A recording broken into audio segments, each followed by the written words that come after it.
Today, I will show you how to cook a delicious and long-lasting stir-fry. Japchae soup is a popular dish during the Chinese New Year season. Yes, a dish full of protein and vitamin with a variety of color that is good for health. Please come to see how to cook with me and don't forget to like, to share and subscribe my channel. ថ្ងៃនេះនាងខ្ញុំនឹងបង្ហាញបងប្អូននៅវិធីចម្អិនសម្លចាប់ឆាយចាដែលមាននៅរសជាតិឆ្ងាញ់ហើយអាចរក្សាទុកបានយូរទៀតផងជាមុខម្ហូបដែលពេញនិយមបំផុតនៅក្នុងរដូវកាលក្នុងពិធីសែនចូលឆ្នាំចិនទៀតផងណាបងប្អូនជាមុខម្ហូបដែលពោរពេញទៅដោយប្រូតេអ៊ីននិងវីតាមីនចម្រុះពណ៌ដ៏ល្អសម្រាប់សុខភាពរបស់យើងណាសូមបងប្អូនអញ្ជើញទស្សនាវិធីចម្អិនជាមួយនឹងខ្ញុំទាំងអស់គ្នាណាកុំភ្លេចជួយ like ជួយ share និងជួយ subscribe channel ឲ្យនាងខ្ញុំផងសម្រាប់គ្រឿងផ្សំរបស់នាងខ្ញុំគឺមានមាន់មួយចាទម្ងន់1គីឡូក្រាមបងប្អូន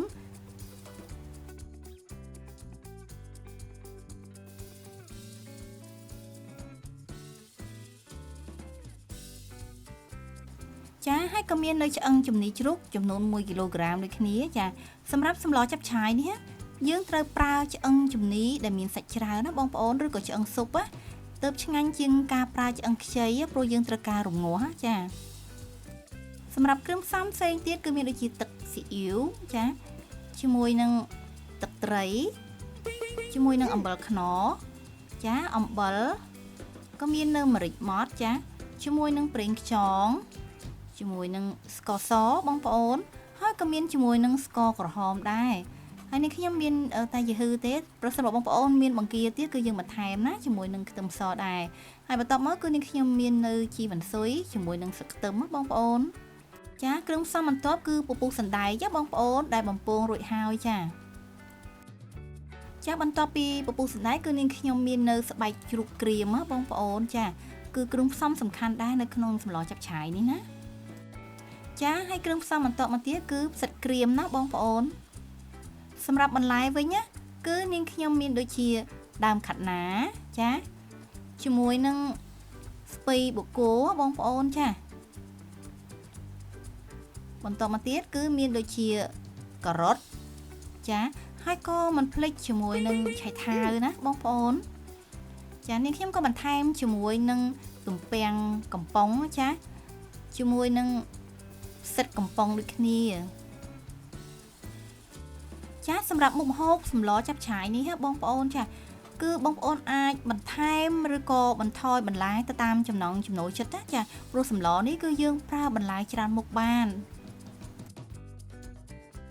ចាជាដំបូងគឺនាងខ្ញុំចាប់ផ្ដើមហាន់ទំពាំងកំប៉ុងនេះបងប្អូនជាដុំតូចៗសិនណា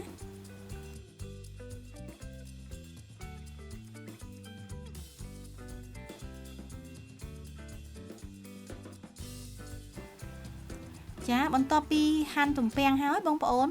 គឺទឹករបស់នាងខ្ញុំពុះល្មមតែម្ដងណាចារួចហើយគឺយើងដាក់ទំពាំងនឹងចូលស្ងោរប្រហែលពី5ទៅ10នាទីបងប្អូនដើម្បីកាត់បន្ថយក្លិនរបស់ទំពាំងកំប៉ុងនេះណាចាសម្រាប់ស្បែកជ្រូកនឹងគឺនាងខ្ញុំយកមកត្រាំទឹកក្តៅបងប្អូនដើម្បីឲ្យឆាប់រីកនិងទន់ល្អ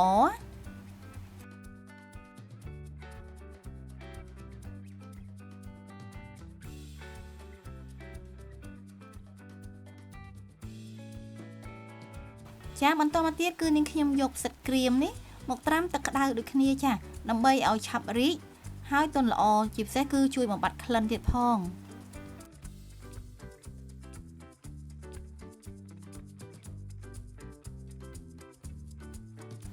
ចាបន្ទាប់ពីត្រាំទឹកក្តៅរួចហើយបងប្អូនគឺនាងខ្ញុំចាប់ផ្ដើមយកស្បែកជ្រូកមកកាត់ជាដុំតូចៗណាចាដោយបន្ថែមច្របាច់ជាមួយអំបិលចុងស្លាបព្រាបាយដើម្បីជួយបំបត្តិក្លិនរបស់ស្បែកជ្រូកហ្នឹងបងប្អូនចាបន្ទាប់ពីត្រាំទឹកក្តៅនិងច្របាច់ជាមួយអំបិលហើយបងប្អូននេះស្បែកជ្រូករបស់យើងគឺទន់ល្អមែនតែនណាចារួចហើយគឺយើងត្រូវយកស្បែកជ្រូកទៅលាងទឹកឲ្យស្អាតណាបំបត្តិជាតិប្រៃរបស់អំបិលណាចាបន្តមកទៀតគឺផ្សិតក្រៀមដែលបានត្រាំទឹកក្តៅរួចហើយបងប្អូនគឺត្រូវច្របាច់ជាមួយនឹងអំបិលចុងស្លាបព្រាបាយដូចគ្នាចាដើម្បីឲ្យផ្សិតរបស់យើងនឹងគឺបំបត្តិក្លិនឥឡូវនេះផ្សិតរបស់នាងខ្ញុំគឺរីកហើយទន់ល្អមែនតែនណាបងប្អូន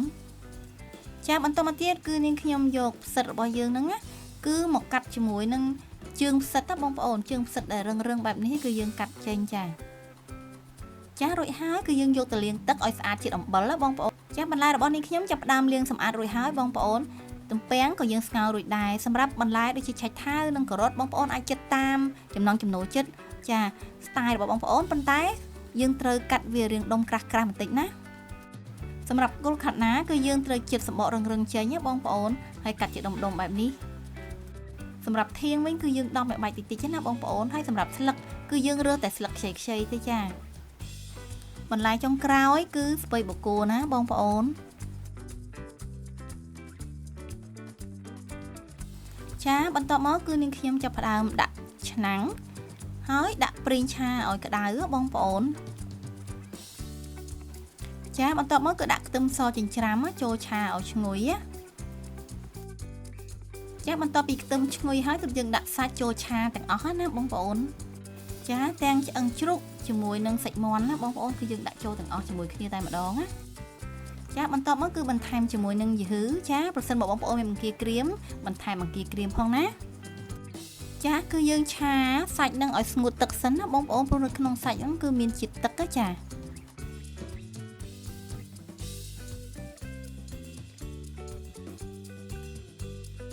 ចាបន្ទាប់ពីយើងឆាសាច់ឲ្យរាង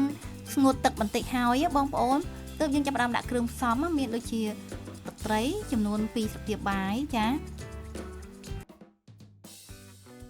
សម្រាប់អំបិលគឺនាងខ្ញុំដាក់ពាក់កណ្ដាលស្លាបព្រាបាយសិនណាបងប្អូនអំបិលខ្នុរគឺចំនួន2ស្លាបព្រាបាយទឹកស៊ីអ៊ីវ2ស្លាបព្រាបាយបងប្អូនសម្រាប់ប្រេងខ្យងវិញគឺនាងខ្ញុំដាក់1ស្លាបព្រាបាយចាស្ករសគឺនាងខ្ញុំប្រើចំនួន1ស្លាបព្រាបាយដោយបន្ថែមជាមួយនឹងស្ករក្រហមបងប្អូនចំនួន1ស្លាបព្រាបាយដែរដើម្បីឲ្យ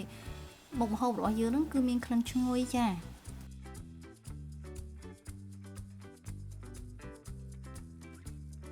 យើងឆាសាច់ហ្នឹងដើម្បីឲ្យចូលជាតិជាមួយគ្រឿងផ្សំរបស់យើងសិនណាបងប្អូន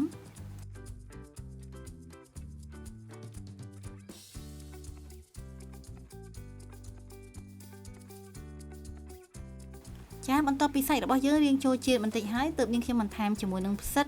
ក្រៀមជាមួយនឹងស្បែកជ្រូកណាបងប្អូន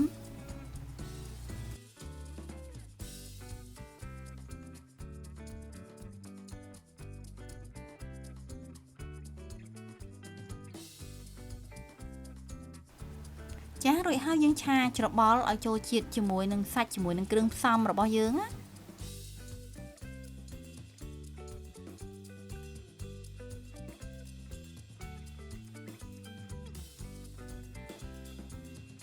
ចាបន្ទាប់មកទើបនាងខ្ញុំធ្វើការបន្ថែមទឹកបងប្អូនសម្រាប់ទឹកនេះដែរគឺយើងបន្ថែមឲ្យលិចសាច់ជ្រូកនិងសាច់មាន់របស់យើងណាដើម្បីយើងចាប់ផ្ដើមរំងាស់ហ่าបងប្អូន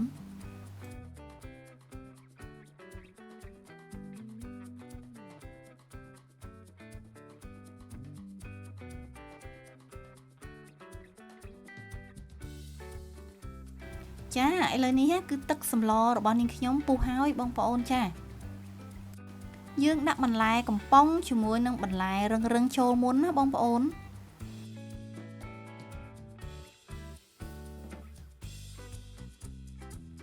ចារួចហើយច្របល់ឲ្យឆ្អិនហើយចូលជាតិជាមួយនឹងសាច់បន្តិចសិនណាចា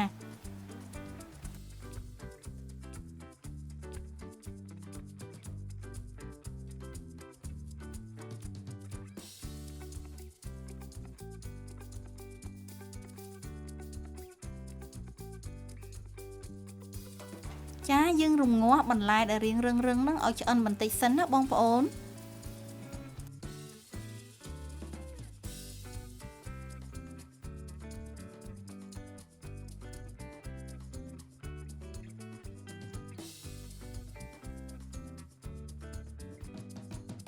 បន្ទាប់មកទើបយើងបន្ថែមបន្លែដែលឆាប់ឆ្អិនចូលតាមក្រោយចា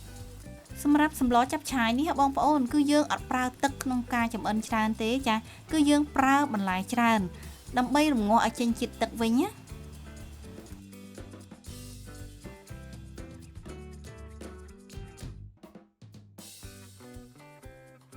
ចាបងប្អូនណាមើលឃើញបន្លែច្រើនបែបនេះណាប៉ុន្តែនៅពេលដែលយើងរំងាស់តែបន្តិចទេបងប្អូនគឺទុនអស់តែម្ដងណា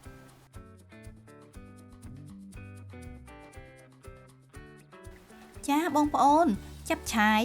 ជាពាក្យដែលឧស្សាហ៍ឮនិងឧស្សាហ៍និយាយនៅពេលដែលមានពិធីបុណ្យចូលឆ្នាំចិន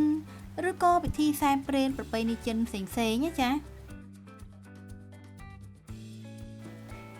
ចាប់ឆាយជាពាក្យកម្ចីពីចិនណាបងប្អូនដែលមានន័យថាឈ្មោះសម្លចិនដែលមានបន្លែច្រើនមុខហើយលាយចម្រុះគ្នាណាសម្រាប់សម្លចាប់ឆាយបងប្អូនភាគច្រើនគឺប្រជាពលរដ្ឋខ្មែរដែលមានស្រឡាយកាត់ចិនណាបងប្អូនចាគេហៅថាកូនកាត់ចិនណានិយមចម្អិនសម្លនេះណាចា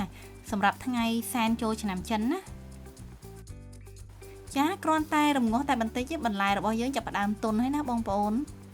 សម្រាប់សម្លចាប់ឆាយនេះទោះបីជាបន្លែនិងសាច់ឆ្អិនក៏ដោយក៏យើងត្រូវការរំងាស់បន្ថែមទៀតដែរបងប្អូនចាដូច្នេះហើយទើបសម្លចាប់ឆាយនេះគឺមានរសជាតិឆ្ងាញ់ទាំងសាច់និងបន្លែគឺចូលជាតិគ្នាបានល្អមែនតើណាចាចុងក្រោយគឺយើងត្រូវបន្ថែមជាមួយនឹងពពុះសណ្ដែកបងប្អូនដែលបានបំពងរួចហើយ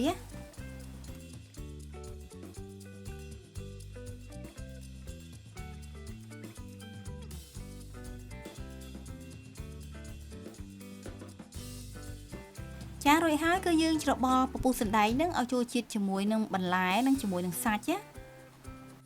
រួចហើយយើងធ្វើការរំងាស់សម្លរបស់យើងបន្តិចដើម្បីឲ្យចូលជាតិគ្នាសព្វល្អគឺរួចជាស្រេចតែម្ដងបងប្អូន